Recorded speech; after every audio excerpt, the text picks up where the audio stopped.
দেশে ৬,৫০০-এরও বেশি অনলাইন জুয়ারি দল কার্যক্রম চালাচ্ছে বলে ধারণা পুলিশের অপরাধ তদন্ত বিভাগ সিআইডির। রাজধানীর মালিবাগে এক গবেষণা প্রতিবেদন প্রকাশ অনুষ্ঠানে সংস্থাটির প্রধান মোহাম্মদ আলী মিয়া জানান, জুয়ারিরা মোবাইল ব্যাংকিং অ্যাপ ব্যবহার করে উপার্জিত অর্থ বিদেশে পাচার করছে। তাই মোবাইল ব্যাংকিং অ্যাপগুলোকে নিয়ন্ত্রণে দ্রুত আইন তৈরির পরামর্শ দিয়েছেন সিআইডি প্রধান। ইমদাদুল্লাহ বাবুর রিপোর্ট। আমরা কিন্তু একটি স্পিন করে 200 টাকা আর্ন করেছি। সাইবার জগতে চটকদার বিজ্ঞাপন দিয়ে উৎসাহিত করা হচ্ছে অনলাইন জুয়া।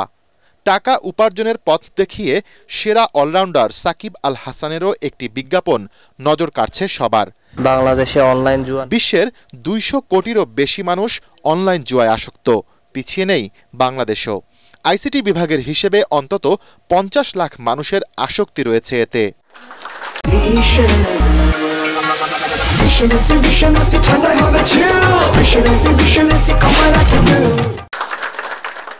অনলাইন জুয়া ও মোবাইল অ্যাপের মাধ্যমে অর্থ পাচার নিয়ন্ত্রণের চ্যালেঞ্জ শীর্ষক এক গবেষণা প্রতিবেদন প্রকাশ অনুষ্ঠানে সিআইডি প্রধান জানান, দেশি বিদেশি 6,500-এর মতো জুয়ারি বাংলাদেশের জুয়ার রাজ্যের নিয়ন্ত্রক। 6,500-এর উপরে গ্যাম্বলিং টিম আছে। Even more than 6,000 cryptocurrency account আছে। কারা লিড দিচ্ছে কোনো ডাটা আমাদের নেই। কি পরিমাণ টাকা পাচার হচ্ছে এর উপর তথ্য কিন্তু কেউ কাছে নেই। এটা করার জন্যই আমরা উদ্যোগ নিচ্ছি। সিআইডির হিসেবে 2015 থেকে 2022 সাল পর্যন্ত 331টি অর্থ পাচারের মামলা হয়েছে।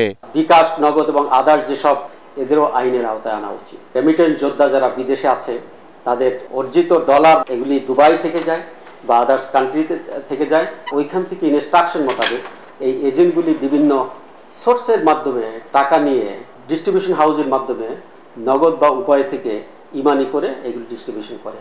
অনলাইনে অর্থ পাচারের অপরাধ দমনে বিটিআরসি, বাংলাদেশ ব্যাংক ও মোবাইল ফোন অপারেটর সহ সংশ্লিষ্ট সবার সম্মিলিত প্রচেষ্টা দরকার বলেও মনে করেন সিআইডি প্রধান। ইমদাদুল্লাহ বাবু, ATN বাংলা, ঢাকা।